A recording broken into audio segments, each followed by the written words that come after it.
ফ্রিজে রাখা মাংস এইভাবে রান্না করুন, কথা দিচ্ছি টাটকা মাংসের স্বাদ পাবেন। হ্যালো এভরিওয়ান, আসসালামু আলাইকুম, welcome back to my channel.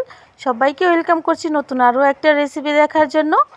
তো শুরুতে এখানে আমি 2.5 কেজি খাসির মাংস নিয়েছি। আর খাসির মাংসটা আমি খুব ভালো করে পরিষ্কার করে ধুয়ে পানি ঝরিয়ে নিয়েছি। এবার আমি চলে যাচ্ছি পরবর্তী স্টেপে।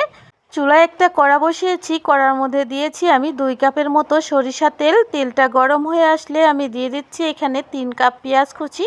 পেঁয়াজের পরিমাণ আপনারা চাইলে একটু বাড়িয়ে কমিয়ে নিতে পারেন। তো পেঁয়াজটা ভাজা হতে হতে আমরা একটা মশলা তৈরি করে নিচ্ছি। এখানে আমি দিয়েছি 2 টেবিল চামচ ধনিয়া, 2 টেবিল চামচ জিরে, সেই সাথে দিয়ে দিয়েছি এখানে আমি 20 থেকে 25টার মতো শুকনো লঙ্কা, 1 কাপের মতো আদা আর গলা কাপ রসুন। অবশ্যই রসুনের পরিমাণটা একটু কম নিতে হবে যেহেতু এটা খাসির মাংস। এবার এই আস্ত মশলাগুলো আমি মিক্সিতে পেস্ট করে নিলাম। আপনারা চাইলে কিন্তু এই মশলাটা পাটায়ও বেটে নিতে পারেন। এবার আমি পেঁয়াজটা ভেজে নিচ্ছি, দেখেই বুঝতে পারছেন। এই পেঁয়াজটা কিন্তু একেবারে কড়া করে ভাজা যাবে না, হালকা ব্রাউন কালার করে ভেজে নিতে হবে। আমি আপনাদের কাছ থেকে দেখানোর চেষ্টা করছি। আমি এখানে সরিষার তেল ব্যবহার করেছি, আপনারা চাইলে এখানে সয়াবিন তেলটাও ব্যবহার করতে পারেন। তো আমার পেঁয়াজটা কিন্তু হালকা ব্রাউন কালার করে ভাজা হয়ে গেছে। এবার যে আমরা মশলাটা তৈরি করে রেখেছি সেই মশলাটা দিয়ে দিচ্ছি। মশলাটা দিয়ে খুব ভালো করে নেড়েচেড়ে মিলিয়ে দিতে হবে। আর এই সময় চুলার আঁচ রাখতে হবে মাঝারি।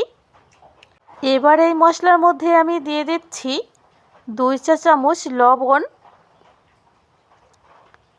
লবণটা দিয়ে খুব ভালো করে নেড়েচেড়ে আমি মিলিয়ে দিয়ে দিচ্ছি এখানে আমি হলুদ গুঁড়া।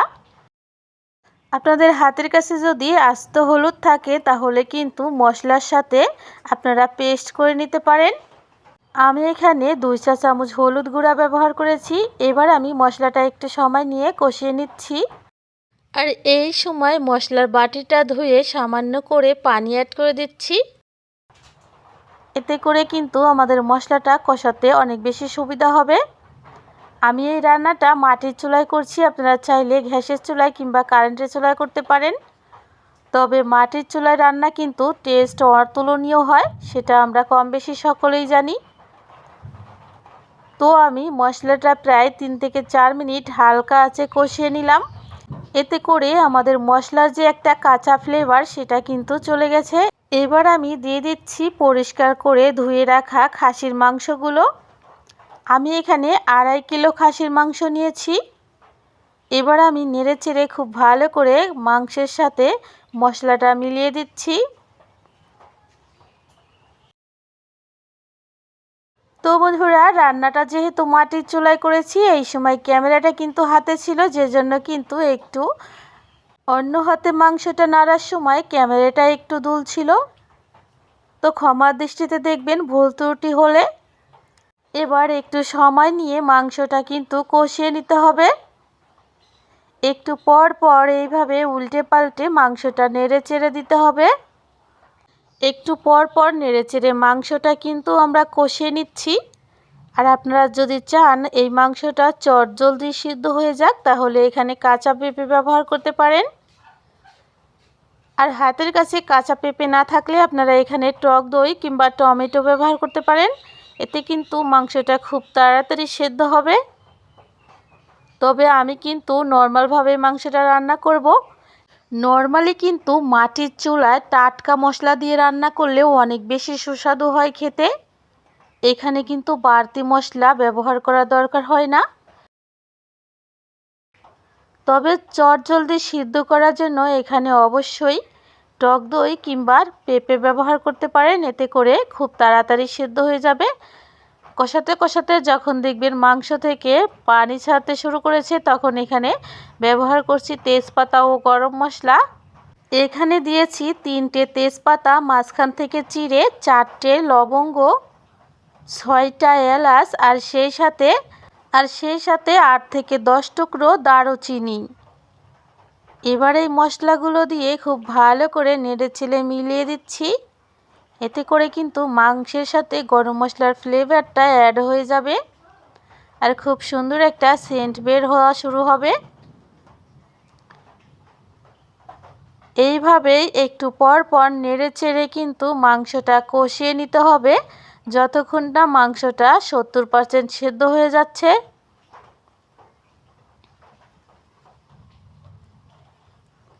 তো বন্ধুরা, দেখেই বুঝতে পারছেন আমাদের মাংসটা কিন্তু প্রায় কষানো হয়ে গেছে। মাংসের মধ্যে থেকে কিন্তু তেল ছাড়তে শুরু করেছে। ঠিক এই মুহূর্তে কিন্তু আমি এখানে অ্যাড করে দিব পানি।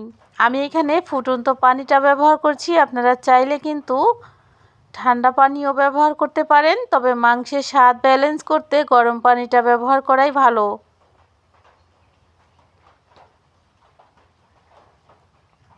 আমি একটা স্টিলের হাতা ব্যবহার করে ফুটন্ত পানি এখানে দিয়ে দিচ্ছি পরিমাণ মতো।